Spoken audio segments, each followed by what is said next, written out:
宝马车里这个异响你们一定遇到过，来听一下，就是雨刮器咯吱咯吱这个问题。很多车友说新车刚几个月就有了，而且换了雨刮条也不够用，还是有，听起来很廉价，也不知道是哪儿的问题。今天1分钟教你不花1分钱解决雨刮器异响问题。来，第一步，先把车子熄火，然后向下长按雨刮拨杆5秒钟，你的雨刮会自己立起来，进入维修模式，就这样了。第二步，准备一块毛巾、一张纸和一个1字改锥。接下来把雨刮器直接立起来，把毛巾垫下边，防止雨刮器把玻璃打碎这个问题啊。然后上面这个按钮摁住，把雨刮条往上一拔，给它拆下来。拆下之后呢，把这雨刮器慢慢的放在玻璃上，注意一定要慢一点。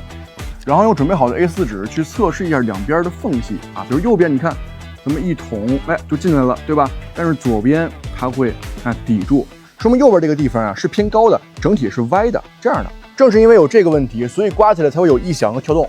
然后拿出1字改锥，它不是高吗？对吧？咱们往这孔里边一伸进去，给它往下去掰一掰啊，可以使点劲儿，因为这个杆呢是合金的、金属的，并不是塑料的。这个掰一掰，再放回来。这时候会发现，看右侧咱们再试一试，进不去了；左侧也进不来了，都进不去，证明我们的雨刮器已经调平了。再把咱们的雨刮条复原就可以了。弄完之后，你可以自己试一下，异响大概率就没有了。好了，我是大杨，一个X5的车主。如果这个视频对你有帮助的话，麻烦点个赞、关注支持一下，谢谢您。